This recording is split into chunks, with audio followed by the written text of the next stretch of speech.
राधे राधे दोस्तों, सभी एकादशी की तरह सावन मास की पुत्रदा एकादशी भी भगवान विष्णु को समर्पित होती है और ये एकादशी पति पत्नी दोनों मिलकर पुत्र प्राप्ति के लिए रखते हैं। इसके साथ ही भगवान विष्णु के भक्त भी इस व्रत को अपने पाप धोने और मोक्ष प्राप्ति के लिए करते हैं। साल में 2 बार पुत्रदा एकादशी आती है, एक बार सावन महीने के शुक्ल पक्ष में और एक बार पौष महीने के शुक्ल पक्ष में। इस दिन निर्जला निराहार या फिर फलाहार ग्रहण करके व्रत किया जाता है। इस दिन अनाज, दालें, चावल, प्याज, लहसुन और मांसाहारी भोजन करना सभी के लिए सख्त वर्जित माना जाता है। इस साल 2024 में सावन महीने की पुत्रदा एकादशी का व्रत किस दिन रखा जाएगा, व्रत का पारण कब किया जाएगा, व्रत का पारण कैसे करना है, पूजा का शुभ समय क्या रहेगा और राहु काल का समय क्या रहेगा, ये सारी जानकारी आज मैं आपको इसी वीडियो में दूंगी। तो वीडियो को एंड तक जरूर देखें और चैनल को सब्सक्राइब कर लीजिए। दोस्तों, इस साल 2024 में 16 अगस्त शुक्रवार को सावन महीने की पुत्रदा एकादशी का व्रत रखा जाएगा। एकादशी तिथि का प्रारंभ 15 अगस्त गुरुवार को सुबह 10:26 से होगा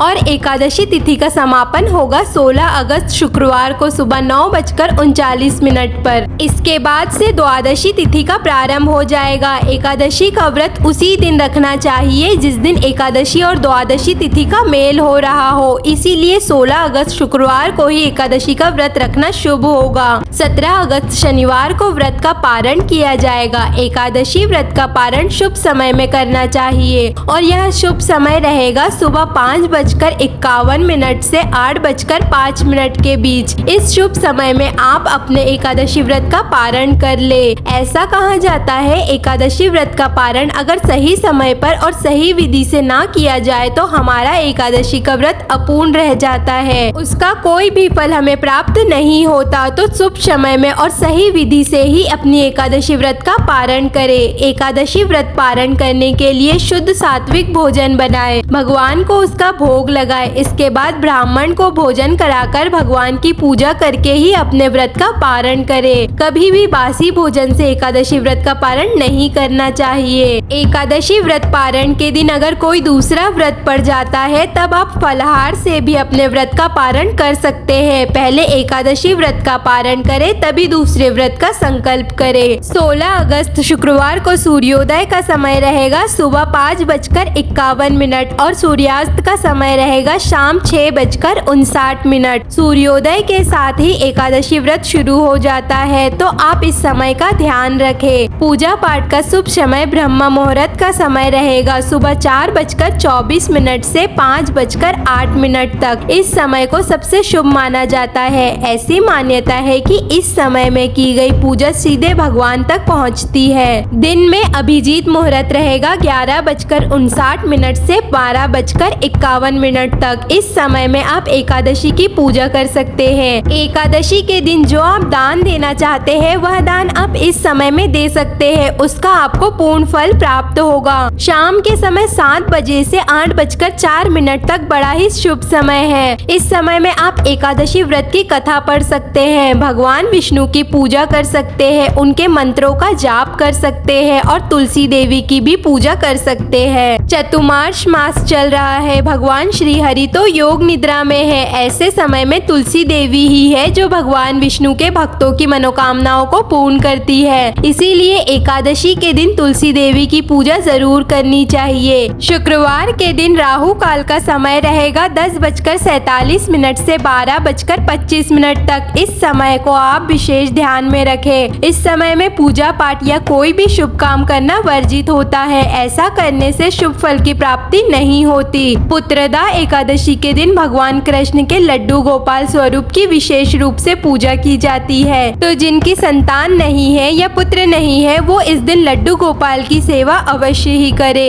इस एकादशी व्रत को करने से पुत्र की प्राप्ति होती है, इसीलिए इस एकादशी को पुत्रदा एकादशी के नाम से भी जाना जाता है। अगर आपके घर में लड्डू गोपाल जी विराजित है तो आप एकादशी के दिन पंचामृत से उनका अभिषेक करें, उन्हें पीले रंग के कपड़े पहनाएं। एकादशी के दिन भगवान को पीताम्बर अर्पित करना बहुत ही शुभ माना जाता है, तो आप उन्हें पीले रंग के कपड़े पहनाएं, उनका सुंदर सा श्रृंगार करें, उसके साथ ही धूप दीप दिखाकर पूजा आरती करें, उन्हें माखन मिश्री का भोग लगाएं। अपने मन की मनोकामना कहते हुए भगवान को तुलसी दल अर्पित करें। भगवान विष्णु को तुलसी तुलसी बहुत ही प्रिय है। आप अपनी मनोकामना जब भी भगवान से कहें, उन्हें तुलसी दल अर्पित करें और फिर अपनी प्रार्थना कहें। एक बात का और विशेष ध्यान रखें कि एकादशी के दिन तुलसी दल नहीं तोड़ी जाती है। भगवान विष्णु की पूजा के लिए या उनके भोग में रखने के लिए तुलसी दल एक दिन पहले दशमी के दिन ही तोड़कर रख ले। एकादशी के दिन ना ही तुलसी दल तोड़ना चाहिए और ना ही तुलसी पर जल अर्पित करना चाहिए। तो इस तरह से आप समय का ध्यान रखते हुए पुत्रदा एकादशी का व्रत रख सकते हैं। अगर जानकारी पसंद आए तो प्लीज चैनल को सब्सक्राइब और वीडियो को लाइक, कमेंट, शेयर जरूर कीजिए। राधे राधे।